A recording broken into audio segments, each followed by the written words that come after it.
ከዚህ በኋላ ጊዜ ሊሆን የሚገባው ገንዘብን ገቢ በማድረግ ሌሎች የተሻሎችን ያንተን የህይወት ደረጃዎች ገቢ በማድረግ እንጂ እንዲሁ ከንቱ የምታፈስበት ሊሆን አይችልም። አንተ ራስህን ለውጠህ ቤተሰቦችህንና ሌሎችን ለመርዳት ምን ያክል ተነሳሽነት አለ?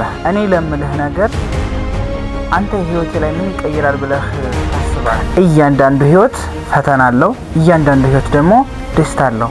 ደስታው በምን አይነት መንገድ ነው የሚገኘው ወይስ ፈተናው በምን አይነት መንገድ ነው? አንዳንድ የሀገራችን አባባል አለ፣ ጊዜ ወርቅ ነው ይላሉ። ነገር ግን ጊዜ ወርቅ ነውን? በፍጹም ወርቅ ሊሆን አይችልም። ምክንያቱም ጊዜ ህይወት ነው። እሺ ወንድሜ፣ ጊዜ ያንተ ጊዜ እያንዳንዱ ጊዜህን በምን መልኩ ነው የምትጠቀመው? በማይጠቅምህ ነገር ብዙ በማድረግ ወይስ ደግሞ ህይወትህ ላይ ነገ ከነገ ወዲያ ለውጥ የምታገኝበት ነገር ላይ ያለው ራስ። ሰላም አለይኩም ወራህመቱላሂ ወበረካቱ። ውድ የዩቲዩብ ቻናል ቤተሰቦች እንደምን አላችሁ? ዛሬ ይዤላችሁ የመጣሁት ጊዜን በተመለከተ ትንሽ ብዙም ያልሰፋ ከ10 ምናምን ደቂቃ ያላነሰ ለእናንተ ህይወታችሁ ግን ትልቅ አስተዋጽኦ ያለው ብዬ ያሰብኩትን ይዤላችሁ መጥቻለሁ ማለት ነው። አብዛኛው ማህበረሰብ ወይም አብዛኛው ወጣት ጊዜውን የሚያሳልፈው ወደፊት ህይወቱ ላይ አንዳች ለውጥ የሚያሳድረው ነገር ላይ ነው። ለምን መሰላችሁ? አብዛኛው ተሰላችቶ ነው ያለው። አብዛኛው ተስፋ ቆርጦ ነው ያለው። አብዛኛው የሆነ ነገር ተስፋ በማድረግ ነው ያለው። አብዛኛው ደግሞ በሆነ እርዳታ ሊሚት ተደርጓል። ስለዚህ ራሳችን የምንለውጥበትና ራሳችንን ከፍ የምናደርግበት ሌቭል ልናመቻች ይገባል። ህይወት ቀላል አይሆንም፣ እንዳሰብነው ቀላል አይሆንም፣ ከበድ ይላል። ነገር ግን ክብደቱን አመዛዝነን የምናልፍ ከሆነ እመኑ ትልቅ ደረጃ እንደርሳለን። እነዚህ 5 ፖይንቶች የእናንተን ህይወት በፍጹም አይቀይሩም ማለት አይቻልም። ከ5ቱ አንዱን ተተገበራችሁት በህይወታችሁ በ15 ቀን ውስጥ ሊሆን ይችላል፣ በወር ሊሆን ይችላል፣ እመኑ ለውጥ ታገኛላችሁ። የመጀመሪያውና በተለይ የመጨረሻውን በፍጹም ሳትሰሙት ወደ ኋላ እንዳትሉት። ትልቁ የህይወታችሁ መንገድ እሱ ነውና። 3ኛው 5ኛው በእርግጥ የእናንተን ህይወት ይቀይራል ብዬ አስባለሁ። ስለዚህ ውድ ወንድሞች እህቶች፣ እናንተ ህይወታችሁን መቀየር ካሰባችሁ እነዚህን 5 ፖይንቶች ልትተገብሯቸው ይገባል። ከዛ በፊት ግን የዩቲዩብ ቻናሌን ሰብስክራይብ፣ ላይክ፣ ሼር እንዲሁም ደግሞ የደወል ምልክቷን በመጫን ቤተሰብ ይሁኑ። የሚጠቅም ነገር ከዚህ ዩቲዩብ ቻናል ያገኛሉ። የመጀመሪያው ያንተን ህይወት ሊቀይር የሚገባው ነገር ምን መሰለህ? ድሪም ይባላል፣ መድረሻ ይባላል። አንተ እንደፈለክ አድርገህ ልታስበው ትችላለህ። ያንተን ህይወት ወይም ደግሞ ያንተን የወደፊት ለውጥ፣ ደስታ ወይም ደግሞ አንተ ወደፊት የምታስበውን ህልም በአእምሮ ውስጥ ልታስቀምጠው ይገባል። ድሪም የሌለው ሰው ስራ አይሰራም። ድሪም የሌለው ሰው መለወጥ አይችልም። ድሪም የሌለው ሰው በህይወቱ ላይ ምንም አይነት ለውጥ ማየት አይፈልግም፣ እንዲሁም ደግሞ አያሳየውም። ድሪም ማለት ምን መሰላችሁ? ህልም ይባላል። ይሄ ህልም የሚባለው ነገር አንድ አባባል አለ፣ መድረሻውን ያላወቀ ሰው መነሻውን ሊያውቅ አይችልም ይባላል። ስለዚህ አንተ መድረሻህን መጀመሪያ እዚህ ውስጥ አስቀምጠው። ከዛ በኋላ ህይወትህ እንዴት እንደሚቀየር፣ ህይወትህን እንዴት አትራክት እንደምታደርገው ያኔ ታያለህ ማለት ነው። ድሪም ሲባል ምን መሰላችሁ? የሆነ ነገር ወደፊት የምታስበው መኖር የምትፈልገው ነገር ሊሆን ይችላል። ለምሳሌ አንተ በ20ዎቹ አመት እድሜ ውስጥ ልትሆን ትችላለህ። ከ30 አመት በኋላ ምን አይነት ህይወት ነው መኖር የምፈልገው? ቢዝነስ ኦነር በመሆን፣ ኢንቨስተር በመሆን ወይስ ደግሞ የዓለማችን ቢሊየነር በመሆን ወይም የተሻለ መኪና፣ የተሻለ ቤት ኖሮኝ፣ የተሻለ ሚስት፣ ጥሩ ልጆች ወልጄ ምናምን መኖር የምፈልገው? ያ ነው ህልም የሚባለው። ስለዚህ ያ ነገር ካለህ አንተ በየዕለቱ የምትሰራቸው ነገራቶች በዛ በምታልመው ልክ ነው ማለት ነው። ምክንያቱም አንድ ሰው 100% የሆነ ነገር ማድረግ ቢፈልግ እመኑ 50% ይደረጋል። ያ ሰው ግን ያችን 100% ለማድረግ ብዙ ጥረት ሊያደርግ ይችላል። በዛ መሃል ግን 50% ውስጥ የሚኖረው ህይወት በጣም አሁን ካለበት ህይወት የተሻለ ነው እንበልና አንድ ሰው የዓለም ቢሊየነር መሆን ቢፈልግ ለዛ ታትሮ ቢሰራ ወይም ደግሞ ዓለም ቢሊየነር ለመሆን በጣም ቢተጋ ቢለፋ ምን የሚፈጠር ይመስላችኋል? እመኑኝ የአገር አቀፍ ቢሊየነር ይሆናል።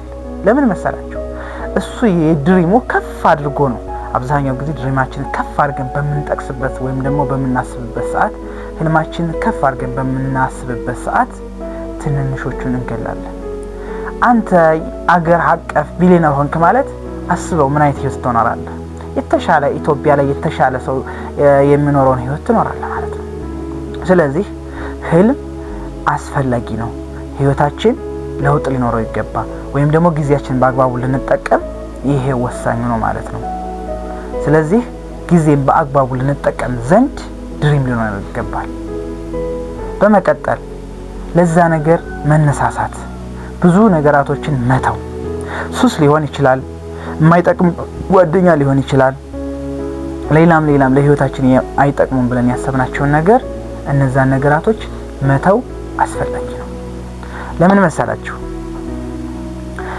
አብሮን የሚጓዝ ነገር በህይወታችን ላይ ለውጥ የማያሳድር ከሆነ ያ አብሮን የሚጓዘው ነገር ለኛ መለወጥ ችግር ነው ማለት ነው። ጓደኛ ሊሆን ይችላል፣ ወይም ደግሞ የምናሳልፈው ጊዜ በማይረቡት ነገራቶች ጊዜያችንን ሉዝ የምናደርግባቸው ነገራቶች ሊሆን ይችላሉ። ስለዚህ ሊሆን የሚገባው እኛ ህይወት ለውጥ የሚያሳድር ሰው የቢዝነስ ሰው ሊሆን ይችላል፣ ወይም ደግሞ ዩቲዩብ ቻናል ቲክቶክ እና ዩቲዩብ ቻናልን ላናጻጽርላችሁ። ዩቲዩብ ቻናል የሚያይ ሰውና ቲክቶክ የሚያይ ሰው አንድ አይደለም። ምክንያቱም ቲክቶክ ስክሮል በሚያደርግበት ሰዓት አሚሮ ሾርት ይለምዳል፣ ቅጽበታዊ ደስታ ይለምዳል። ያኔ ጊዜውን ሉዝ ያደርገዋል። አብዛኛው የወጣቱ ጊዜ የሚያልፈው በቲክቶክ ነው። ለምን መሰላችሁ? አብዛኛው ሰው ጊዜውን የሚገለው በቲክቶክ ነው። ነገር ግን ዩቲዩብ ገባ ብሎ እኔን በህይወቴ የቀየረኝ ነገር የዩቲዩብ ቻናሎችን ረጃጅም ለኔ ህይወቴ ላይ ለውጥ ያሳድሩብኛል ብዬ ያሰብኳቸውን ቻናሎችን አይነበረ።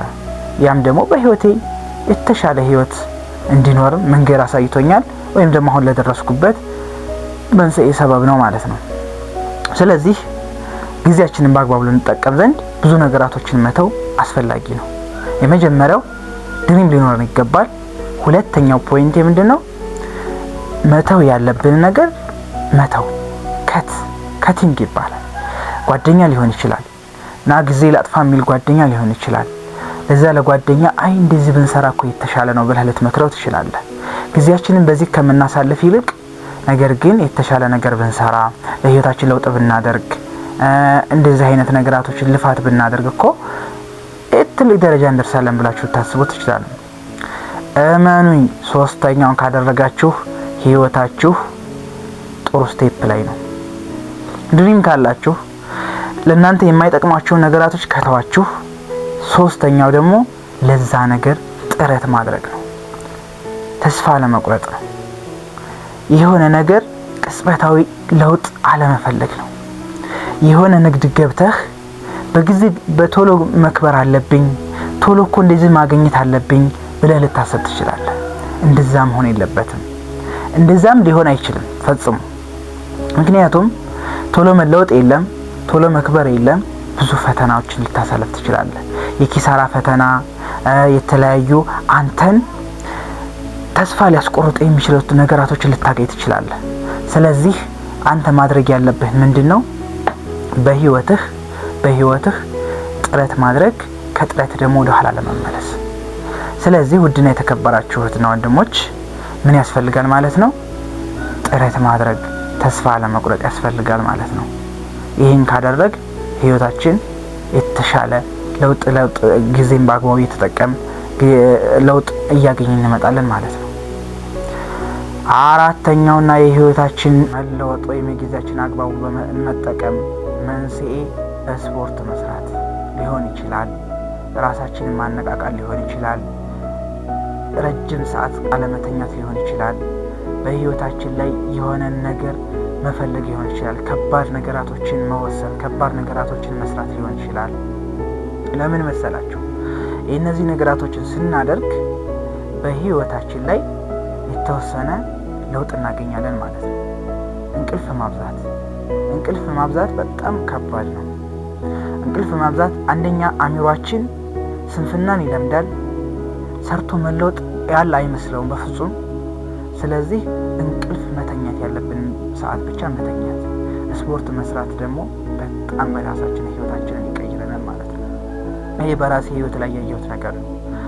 አምስተኛና የመጨረሻው ጊዜን በአግባቡ መጠቀም። ከመጀመሪያ ጀምሬ ስለ ጊዜ ጠቅሳለሁ። እንደውም አጭርም ሾርት ቪዲዮ ለቅቄ ነበር ጊዜን በተመለከተ። ጊዜ የህይወታችን ወሳኙ ምዕራፍ ነው። ራሳችሁን ቢዚ ማድረግ ልመዱ። ራሳችሁን በጊዜያችሁን በመጠቀም ቢዚ አድርጉ። እውነት ለመናገር ጊዜ አለመጠቀም በጣም ትልቅ ተጽዕኖ አለው።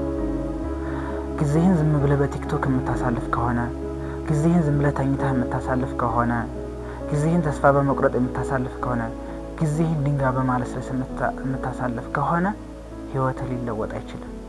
ጊዜን በአግባቡ መጠቀም፣ ገንዘብን በአግባቡ መጠቀም፣ ከምንሰራው በላይ ፍላጎታችን ያለ ማድረግ። ምን አለ መሰላችሁ አንዳንድ ጊዜ አንዳንድ ሰው ምን ያደርጋል መሰለ የተወሰነ ብር ይሰራል፣ ከዛ በላይ ለራሱ ፍላጎት ያውለዋል። ልብስ መልበስ ሊሆን ይችላል። እኔ የሆነ ነገር መግዛት ካለብኝ ካተረፍኩት ቢያንስ 20% 30% ሊሆን ይችላል። 2000 ብር ባተርፍ የ200 ብር የ300 ብር ቃል አተርፍ እችላለሁ፣ ልገዛ እችላለሁ። ነገር ግን የማላደርገው ነገር ቢኖር ምንድነው? በፍጹም የማላደርገው ነገር ቢኖር ምንድነው? ከዛ በላይ እንዲሁም ደግሞ ከ50% በላይ አላጠፋም። ካገኘሁት ገቢ ከ50% በላይ ፈጽሞ አላጠፋም። ይሄ የህይወቴ ትልቁ ቻሌንጅ ነው። ስለዚህ ውድና የተከበራችሁ የዚህ ቻናል ቤተሰቦች እስከ መጨረሻው ስለተከታተላችሁኝ በጣም እጅግ አድርጌ በጣም አመሰግናለሁኝ። እወዳችኋለሁኝ።